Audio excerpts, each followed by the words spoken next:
En 2015, quand Minecraft était le jeu le plus populaire au monde, des rumeurs ont commencé à circuler sur un éventuel Minecraft 2.0, et puis à la fin de cette même année, un nouveau jeu est sorti, un jeu qui aujourd'hui a été complètement oublié et qui n'est plus disponible nulle part.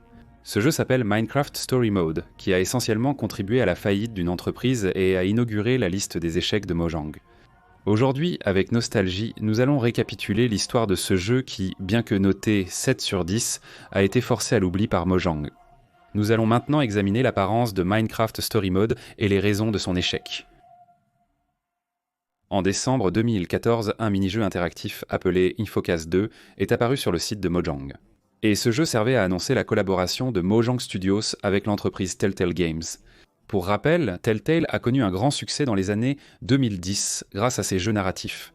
Un exemple de ce type de jeu est la saga The Walking Dead, où vos choix affectent directement l'histoire et peuvent entraîner des conséquences positives ou négatives. La fièvre des fins interactives, où chaque ami vivait une histoire différente dans le jeu, était la grande tendance à l'époque, et les gens l'attendaient pour le nouveau jeu Minecraft.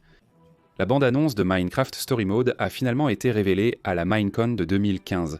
Les développeurs ont révélé que l'idée de ce jeu existait déjà avant l'acquisition de Mojang par Microsoft, rendant les fans complètement fous. Beaucoup de gens ont imaginé qu'il s'agirait en fait d'un Minecraft 2, avec beaucoup d'exploration, de construction et d'aventure.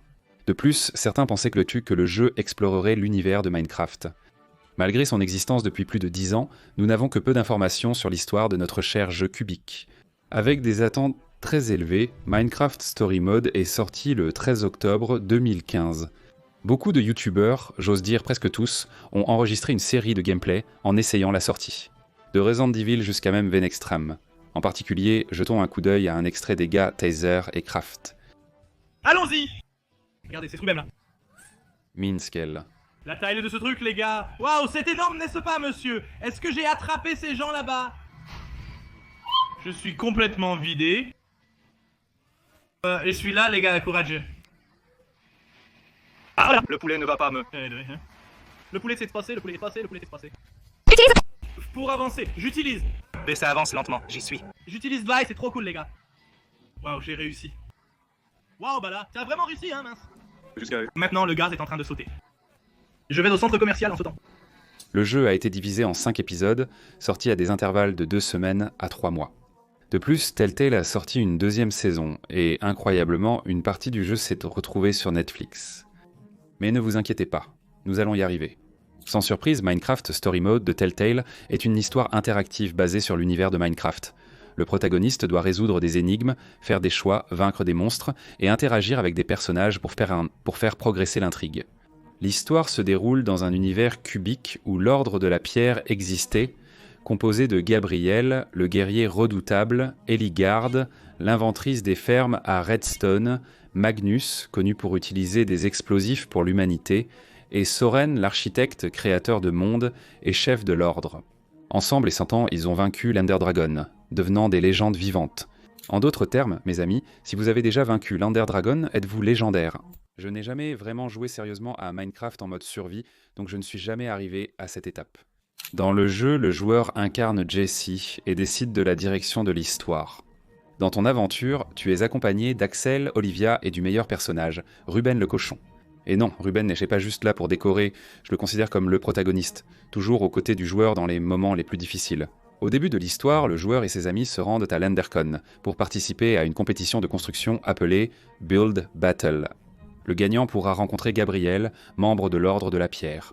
Cependant, lors de l'événement, Ivor crée le Witherstorm, un Wither avec un bloc de commande au centre, détruisant tout sur son passage de manière incontrôlable.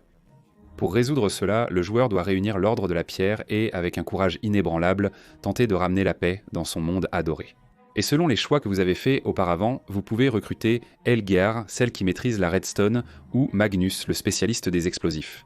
Au début, le joueur part chercher les autres membres. Soren, par exemple, vit tout simplement dans l'End, devenant un peu fou à force d'étudier les Endermans. Et donc, après l'avoir trouvé et finalement réussi à le convaincre d'aider, il fournit une puissante bombe, suffisamment puissante pour vaincre le Witherstorm. Grâce à cette bombe, nos héros réussissent à vaincre le Witherstorm et à libérer toutes les personnes qui l'avaient englouti.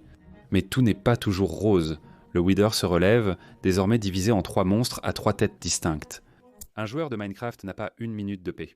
Avec cette nouvelle menace, le groupe réalise qu'ils ont besoin d'un livre enchanté pour vaincre le monstre. Mais où se trouve ce livre ?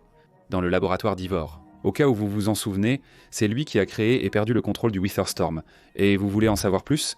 Il est révélé qu'il faisait aussi partie de l'Ordre de la Pierre. Intrigue sur intrigue. Le plus incroyable est que ce laboratoire se situe littéralement dans les Farlands, la limite de Minecraft. Et à la fin, en jouant correctement, le joueur obtient le livre enchanté et enchante l'arme. Ils vainquent définitivement le Witherstorm, mais à un prix élevé. Ruben, le meilleur personnage, meurt de façon inattendue. C'était un moment très émouvant. Parce qu'il est essentiellement le protagoniste et il est sacrifié à la dernière seconde. À ce moment-là, aucun homme n'a pu retenir ses larmes. Et en plus de ça, dans le jeu, une côtelette de porc apparaît après sa mort. Tu peux être 2 types de personnes. Certains rient, d'autres sont traumatisés par cette scène. F dans le chat en mémoire de Ruben, qui a été comme un Midas pour nous.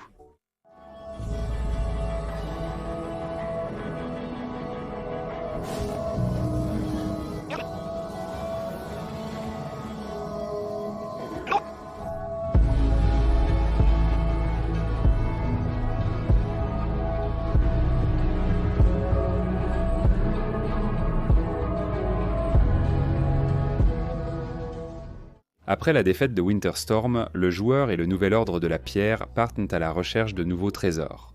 Et voilà, c'était un résumé succinct des 5 premiers épisodes de la saison 1. Comme ce jeu s'est bien vendu et a été bien commenté, en 2017, nous avons eu une nouvelle saison. Sortie 12 ans après, elle a eu moins de succès que la première, mais ils ont au moins rendu le premier épisode gratuit. L'histoire prend alors une tournure différente avec de nouveaux personnages qui éclipsent les amis rencontrés précédemment.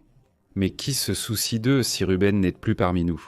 Bref, pour résumer très brièvement l'histoire, le joueur a un nouvel adversaire appelé Admin, et cet Admin abuse de ses pouvoirs pour manipuler le monde et ses habitants, imposant ses propres règles et semant le chaos.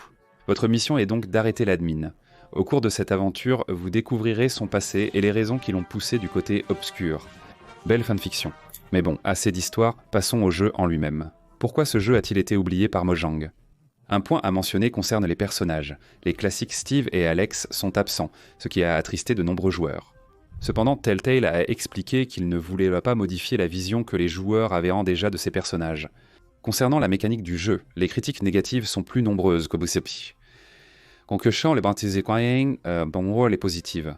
En plus du fait qu'il a fallu pratiquement 1 an pour que le premier jeu sorte complètement, c'est un jeu pratiquement entièrement basé sur des choix.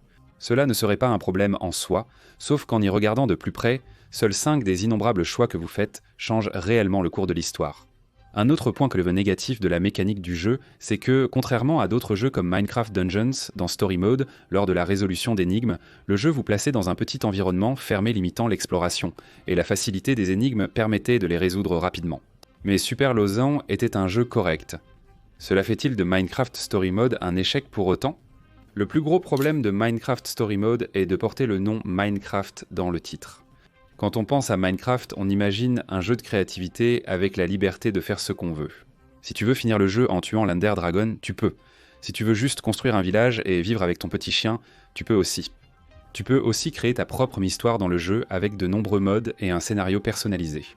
Et bien sûr, Minecraft est l'un des jeux les plus populaires et les plus vendus au monde, même après 15 ans d'existence. Autrement dit, il y a beaucoup d'attentes pour une nouvelle sortie qui porte ce nom. Avec Story Mode, le fait d'avoir une histoire préécrite a été une grande déception par rapport aux attentes. Sur Netflix, le jeu est devenu un film tant son scénario était prévisible. Sur cette plateforme de streaming, le jeu a reçu de meilleurs graphismes et pratiquement aucun gameplay du jeu original. Ils ont réduit la partie des choix et supprimé toutes les cinématiques. Et ainsi, à la fin de 2022, Minecraft Story Mode est sorti sur Netflix. Et juste pour illustrer mon idée de rupture d'attente, on fait une comparaison. Sur Internet Movie Database, un site d'évaluation, Minecraft Story Mode, le jeu lui-même, a reçu la note de 6,5 étoiles. Sur Netflix, il a reçu la note de 5,8 étoiles. La raison ? Plateforme et public différents. Un jeu narratif provenant d'un jeu de créativité surprend tout le monde. C'était un jeu raisonnable qui a fini par être enterré par son propre engouement. Mais pourquoi a-t-il disparu ? En septembre 2018, Telltale a déclaré faillite. L'entreprise derrière Minecraft Story Mode a fermé subitement, car selon eux, seul The Walking Dead saison 1, sorti en 2012, a été rentable. Apparemment, l'entreprise avait de bons investisseurs, obtenant le nom de grande marque pour faire les jeux. Cependant, la conclusion qui s'impose est que le plus grand problème a été la cupidité. Après le succès de The Walking Dead, l'entreprise pensait avoir trouvé la formule gagnante et l'a reproduite dans ses autres jeux créés pour de grandes marques. Avec cela, ils ont accumulé de nombreux contrats, ce qui a fait baisser la qualité des jeux, réalisés rapidement et superficiellement. Ils dépendaient alors uniquement du succès des franchises, ayant peu de jeux originaux. Au cours des années, la situation financière de Telltale s'est dégradée, entraînant des licenciements croissants. Cela a mené à sa fermeture en septembre 2018, perdant son partenariat avec Mojang et les droits officiels de Minecraft.